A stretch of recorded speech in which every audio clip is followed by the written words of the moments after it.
Welcome to Star Trek Story, Myth, and Arcs podcast.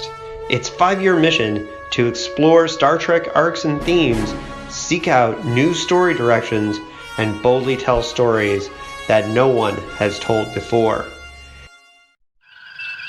Hailing frequencies open, sir. Welcome to the first request episode of Star Trek Story, Myth, and Arcs.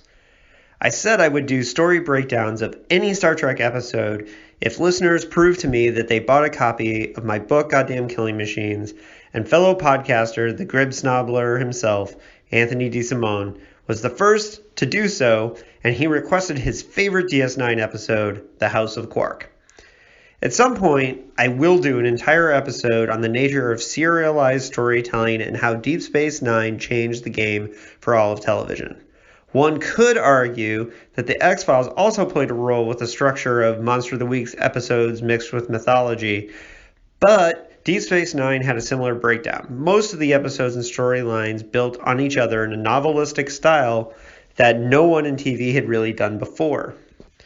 So, the show had no choice but to be dark at times. Remember, it is set on a space station on the border between a recently liberated world that just survived a massive genocide and their oppressors in the Cardassians.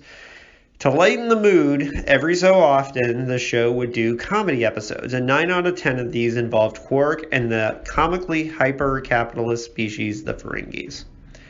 I have to admit, when DS9 was on, I was not a big fan of the Ferengi episodes, but there were a few notable exceptions, like Little Green Men from Season 4, which was a work of genius, and House of Quark was pretty good as well. It should be noted that when a friend and I were developing a novel that we co-wrote, we were talking about a chapter in the middle of the novel that was meant to be lighthearted in tone. We referred to this chapter constantly as the Ferengi episode and never once had to explain to each other what that meant. As a piece of writing, it's important to put the timing of this episode in our focus. It is the third episode of Season 3, coming one episode after the Season 3 opener. House of Quark represents a huge tonal shift, and I believe the writers felt the need for that lighter, more fun episode in this slot. The first 2 episodes of the season, The Search, was a two-parter, and like some dual episodes in the Berman era, it could have easily supported a longer arc. Nonetheless, the true nature of Odo's people and the looming threat of war was dark stuff. There was no more surefire way to lighten the mood than focus a story on Quark and his bar. The story credit goes to Thomas J. Benko, who worked during the Berman era as an editor, writer, director, and production manager. It's not clear from my research how much of Benko's script was fully formed, but the script was originally titled Fight to the Death. The final teleplay credit goes to Ron D. Moore, which is not surprising, as throughout his time at TNG, he was the Klingon guy in the writer's room. We know the Ferengi are good for comedy, but it was bold to use the Klingons, who are very serious and often grumpy, in this role. This would not be the last time they would be used for comedy, but it might have been the first. In hindsight, it makes sense putting 2 opposite species together would be comedy gold. Written in the typical 5-act structure, House of Quark is like many Berman-era Treks that it has 2 very different A and B storylines. So, if we're going to talk about how Star Trek is written, we have to talk about the A and B storylines. Let's talk about how this episode takes advantage of my 2 favorite storytelling elements, parallels and reversals. Not every A and B storyline in Trek take advantage of these elements, and while it is subtle, Ron Moore is a master storyteller and did set up parallel stories here. The A story involves a meaningless marriage of business and convenience, while the B story is about marriage based on love, struggling to face the reality of day-to-day life on the station. Ron Moore admitted the show was writing O'Brien's family out of the show so they could focus a few episodes on the expanding Bashir and O'Brien friendship. In a strange way, this B storyline ends up having more of an impact on the wider story. The A storyline doesn't really impact the ongoing narrative of DS9, except it establishes the intelligence and growing courage of Quark. Let's take a minute to note how the DS9 writers were reinforcing the overall narrative through subtle and important moments of world building that reminded the viewer of the larger story. It might seem like throwaway lines, but early in the story, Quark complains that the tourists are not coming to the station and his bar because of the looming war. In the B storyline, Keiko O'Brien's school is closed because of the looming war. This is good narrative storytelling because both storylines are driven by the same inciting incident, the looming war. The A storyline is simple. Quark has a drunk Klingon in his bar who accidentally kills himself. Quark, seeing an opportunity for profit, lies and takes credit for the killing. Ron Moore then takes the piss out of himself in a way because he's the inventor of many of these Klingon rituals and drags Quark kicking and screaming into the patriarchal inner workings of the Klingon houses. One of the best scenes happens in the first act. When the crowds are gathered to see what is happening, Quark sees big business in being a Klingon slayer. This leads Odo to question his story. The interplay between these characters is very well played. And Rom also gets hilarious dialogue in ways that would come to define his character the rest of the series. I believe this is the moment where the writers realized that Max Grodenchik was great at comedy. And it was at this point that the writing of the character became more comedic in general. One line of dialogue really says something about Quark's character. Quote, "It's not about profit anymore. It's about respect. You see the way they look at me? I'm not some venal Ferengi trying to take their money. I'm Quark, slayer of Klingons." Quark is all about that Latinum for sure, but the human ways and the need for respect grows and grows throughout the narrative with Quark. Alright, back to fundamentals. There's a quick reversal when the first act ends with the dead Klingon's brother showing up for revenge. Quark goes from bragging in the bar to begging for his life, setting up the final act and the ultimate reversal.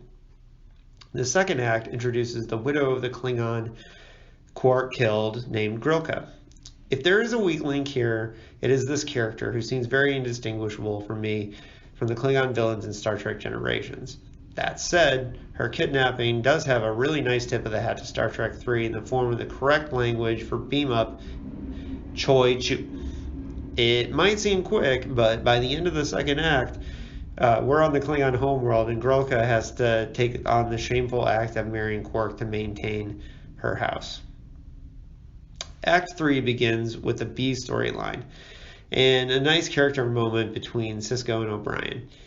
Even though Sisko has only one scene, it's important because we get to see his reaction as a widow. I give Ron Moore tons of credit for using this one scene to expand and deepen both characters. In the A storyline, Quark wakes up on Kronos, which seems to be really quick. Either she had him asleep for a long time, or Bajor and Kronos are super close. I think I'm going to go with the second one because it seems like they go back and forth between those planets throughout the rest of the series. This act is dominated by humor playing off the Klingon rituals. Quark marries Grilka in a funny shotgun wedding, and the act ends with Gowron, the Klingon Chancellor, declaring that the House of Quark is a thing. Yeah, I know, he learns to pronounce it correctly later. Act 4 has some of the best comedy moments. Smartly, the story needed to give Quark a reason to be cunning and to move the story forward. The smartest way was to have him expose Grilka's ex for being greedy and having shady businesses. This sets up Quark to be a hero and help Grilka save her house.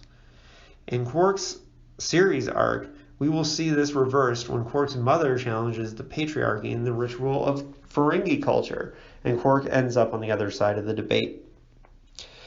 The highlight of this act is watching the Klingon High Council thumbing through business records and spreadsheets. Of course, the act ends with Dagor challenging Quark to a duel to the death because Klingon. Act 5 solves the B storyline by giving Keiko and their daughter a reason to be on Bajor for months. The solution has more production implications, but nicely wraps up the story. But then we go back to the A storyline, which sets up a no-win situation for Quark. And he knows it. He and Rom are ready to run from the fight. Grilka is disgusted and tries to appeal to his honor, something he has never cared about before. Of course, that takes us back to the opening line. Quark was not used to respect, and he learned that it's something you can't buy. Set up and payoff. It is the reversal.